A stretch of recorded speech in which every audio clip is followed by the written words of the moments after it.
ഇതെന്താണ് നിങ്ങളുടെ കൂടെ ഇങ്ങോട്ട് പോകുന്നത്? വണ്ടി ഉണ്ട്.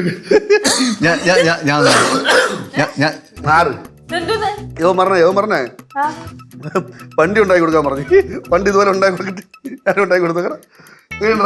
ഞാൻ പറയാം ഇതിന്റെ ഇപ്പുറത്തും കൂടെ മറ്റേ ഇതുപോലെ ഇത് കെട്ടി വെച്ചെങ്കിൽ നന്നായിട്ട് ഉരുണ്ട് പോകാനായിരുന്നു. അവിയലിനെ അറിയാൻ തുടങ്ങിയാണ്. അപ്പാണ് അവൻ പറഞ്ഞത് സാമ്പാറിന് പുരിയൊക്കെ കട്ടിയാന്ന് പോയപ്പോ പറഞ്ഞു കളർ കോമ്പിനേഷൻ കൊള്ളാം അല്ലേ. ഞാൻ നേഴ്സറി കുട്ടികളെയാണ് അടുക്കളയിലേക്ക് വിട്ടത്. അല്ല നേഴ്സറി കുട്ടികളെയാണ് അടുക്കളയിൽ നിർത്തിയിട്ട് പോകുന്നത്. ഞാൻ വണ്ടി വണ്ടി ഉണ്ടാക്കി കൊടുക്കാൻ പറഞ്ഞു. നിങ്ങൾ എന്താ സംസാരിച്ചിരുന്നേ? നിങ്ങളോട് ആരാ പറഞ്ഞ ഇങ്ങോട്ട് വരെ? അടുക്കളയിൽ നിർത്തിയിട്ട് അതൊക്കെ ഉണ്ടാക്കാൻ ഏൽപ്പിച്ചിട്ടല്ലേ ഞാൻ അല്ല ചേച്ചി എന്താണ് ഇപ്പൊ ഉദ്ദേശിക്കുന്നത്? നമ്മൾ അടുക്കളയിൽ നിന്നും എന്തോന്ന് ചെയ്യണമെന്ന് പറയണേ. എന്തോ കുഴപ്പം, നിങ്ങൾ അടുക്കളയിൽ നിന്ന് ജോലി ചെയ്തിട്ടുണ്ട്. നീ ഗൾഫിലേക്കുമ്പോ അടുക്കള കയറിയിട്ടില്ലേ? പിന്നെ ബാലു പാചകത്തിൽ വിദഗ്ധനാണ് അല്ലേ ബാലു? നളപാചകം ഏത്? അപ്പൊ ചെല്ലി അടുക്കളയിലേക്ക് ചെല്ലി. അടുക്കള പോയിട്ട് എന്തിനാ? അടുക്കള പോയിട്ട് ഞാൻ പറഞ്ഞില്ലേ ആ പച്ചക്കറിയിലെ കൊണ്ട് അരിഞ്ഞിട്ട് ഒരു തീയലുണ്ടാക്കി തേങ്ങയൊക്കെ വറുത്തരച്ചിട്ട്, പിന്നെ ഒരു തോരനും, പിന്നെ അവയില് വേണമെങ്കിൽ ഉണ്ടാക്കിക്കോ. പിന്നെ ചമ്മന്തി നിർബന്ധമാണോ? അപ്പൊ നല്ലൊരു തേങ്ങ ചമ്മന്തി ഇങ്ങനെ മാങ്ങയൊക്കെ ഇട്ടിട്ട്. അപ്പൊ ഈ അവിയല് പച്ചടി കിച്ചടി ഒന്നും വേണ്ടേ? അതൊന്നും വേണ്ട. സദ്യ വിളമ്പി തരാം. അമ്മ ഞാനെന്നാ പോയി മറ്റേ കാര്യമൊക്കെ നോക്കട്ടാ. അതന്നെ.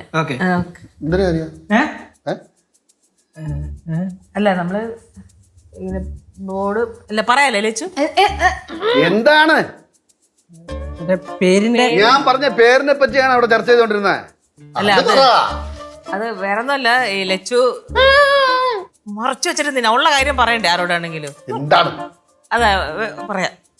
അത് ലച്ചു പറയാ, ഇവിടെ എന്ത് നമ്മൾ തുടങ്ങിയാലും ബാലു ആണല്ലോ പേര് കണ്ടുപിടിക്കുന്നത്. അതെ അതെ.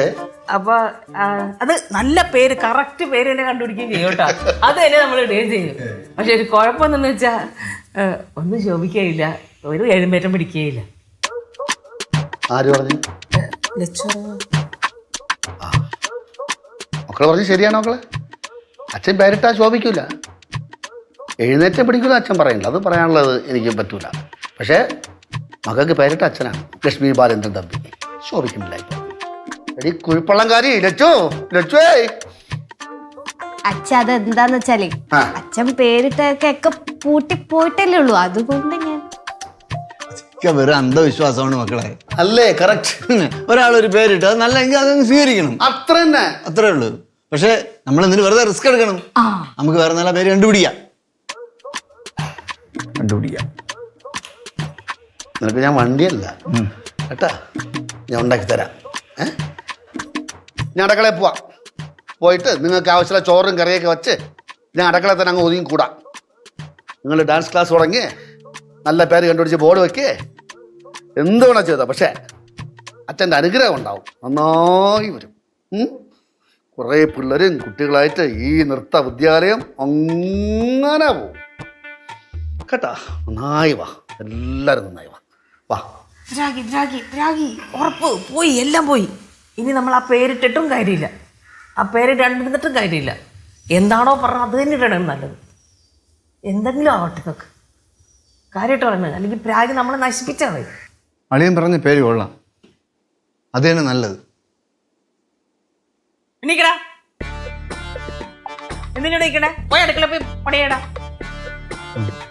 എന്റെ വണ്ടി വണ്ടിയാ? കഷ്ടം.